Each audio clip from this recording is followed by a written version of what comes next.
세상 사람은 쉽게 절망해도 진짜 하나님의 사람은 절망해도 일어서게 됩니다.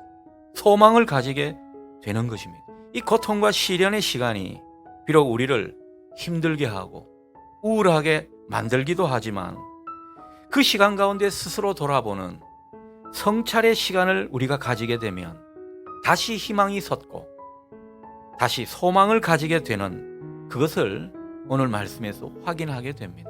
자, 그런데 우리가 고난과 시련 가운데서 정말 소망을 가지게 되는 것은 22절에 나오는 바로 하나님의 인자와 긍휼 때문입니다.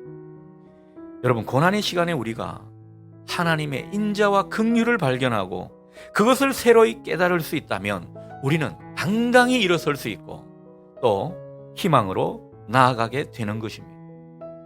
인자와 긍휼, 우리를 향한 하나님의 성품이자 마음입니다. 인자가 이렇듯 하나님의 그 자애로운 하나님의 성품이라면 긍휼은요, 이러한 인자한 하나님의 마음이라 할 수 있습니다. 하나님의 마음인 긍휼은 우리를 향한 따뜻한 연민입니다. 이 하나님의 인자와 긍휼을 깨닫는 사람, 이것이 가슴 깊이 와닿는 사람은요, 자기가 절대 잘못되지 않는 것을 알게 됩니다. 22절 말씀 보십시오.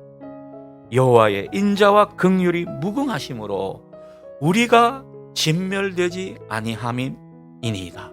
여러분, 하나님의 자녀된 우리가 결코 잘못될 수 없는 것은, 하나님의 백성된 우리가 망할 수 없는 것은 우리를 향한 그 하나님의 인자와 긍휼이 무궁하기 때문입니다. 우리에게 이 믿음이 중요합니다. 하나님은 우리를 향한 그 인자와 긍휼이 무궁하다고 이렇게 말씀하시면서 하나님 안에 있는 한 우리는 결코 잘못되지 않는다. 아무 일도 없다. 하나님이 건져주신다. 구원하신다. 이 말씀을 우리에게 하고 있는 것입니다. 인자와 긍휼이 무궁한 하나님은 날마다 새로운 은혜로 우리에게 다가오십니다. 그러니 여러분, 이 신실하신 하나님, 날마다 우리에게 새로운 은혜를 베푸시고자 하시는 그 하나님을 여러분 다시 바라보실 수 있기를 바랍니다. 그분을 찾고 구하십시오. 때로는 그분을 간절히 기다리십시오. 하나님은 당신을 기다리고 구하는 자들에게 반드시 당신의 선하심을 베푸신다. 우리에게 약속을 주고 계십니다. 자, 그런데 예레미야는 날마다 새로운 은혜를 베푸시는 하나님, 구하는 자와 찾는 자에게 가장 귀한 것을 주시는 하나님을 우리가 기다릴 때는 어떻게 해야 된다? 말씀하고 있습니까? 잠잠히 기다리는 게 좋다. 그 말씀을 하고 있습니다. 26절 말씀을 제가 읽습니다. 사람이 여호와의 구원을 바라고 잠잠히 기다림이 좋도다. 우리가 입을 닫고 잠잠히, 그러나 간절히 그분을 기다릴 때 비로소 하나님은 우리 속에서 말씀하시는 것을 경험하게 됩니다. 우리 속에서 말씀하시면서 우리를 위해 일을 시작하시는 것이죠. 믿음은 잠잠히 기다리는 것입니다. 하나님이 말씀하시고 행하실 것을 바라보며 인내하면서 그 시간을 채워나가는 것입니다. 우리가 하나님을 잠잠히 기다릴 때 먼저 어떤 은혜가 있는 줄 아십니까? 우리 안에 원망과 불평, 절망과 분노가 잠잠해지게 되는 것입니다. 여러분, 이게 먼저 잠잠해져야 하나님께 소망을 두게 되지 않겠습니까? 어떤 분은 그렇게 말할 겁니다. 어떻게 그럴 수가 있습니까? 우리가 정말 잠잠히 하나님만 바라보면서 하나님을 의지하는 가운데 깨달음이 주어집니다. 우리가 이 과정 속에서 무엇이 깨달아지는가 하니까, 이 모든 것이 하나님이 하셨구나, 우리가 알게 되더라는 거죠. 28절 말씀입니다. 혼자 앉아서 잠잠할 것은 주께서 그것을 그에게 메우셨음이라.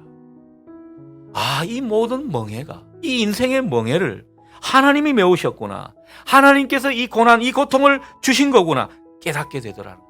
우리가 현재 당하는 고난, 우리가 지금 지고 있는 인생의 멍해, 그것이 정말 다 하나님이 하셨다면, 하나님이 지우셨다면 여러분, 우리는 그 시간을 감당해야 할 것입니다.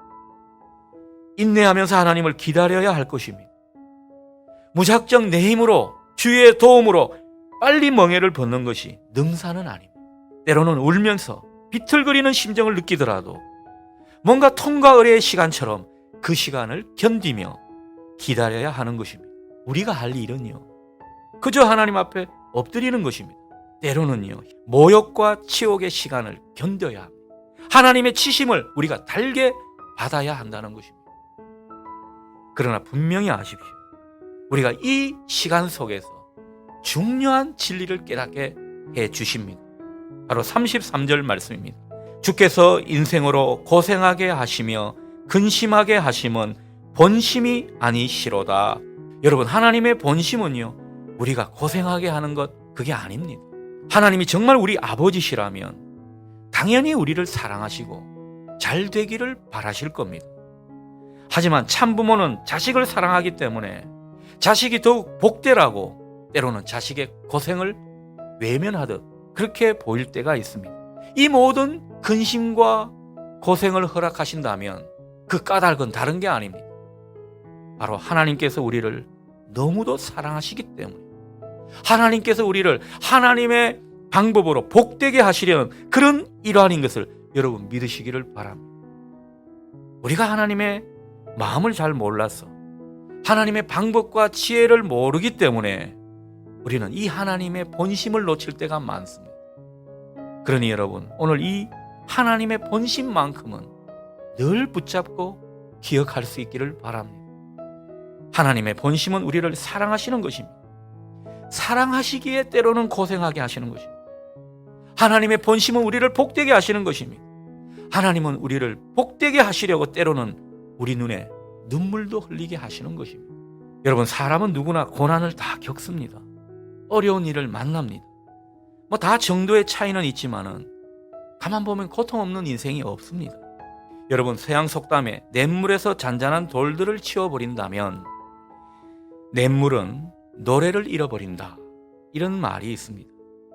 여러분, 하나님께서 우리 인생 가운데 이런저런 고난과 고통의 돌들을 치우시지 않고 그대로 두시는 까닭은 어쩌면 하나님을 진정으로 찬양하고 예배하는 그런 하나님의 사람 만들기 위해서 그렇게 하는 것 아닌가 생각이 듭니다. 절망과 고통 속에서 우리를 구하는 것은 하나님에 대한 신뢰입니다. 그 은혜에 대한 믿음으로 우리가 오히려 하나님을 힘있게 찬양하고 그 하나님께 감사의 노래를 부르시면 좋겠습니다. 하나님은 반드시 여러분 인생 가운데 함께 하셔서 마침내 은혜와 구원의 역사를 새롭게 펼쳐 가실 것입니다.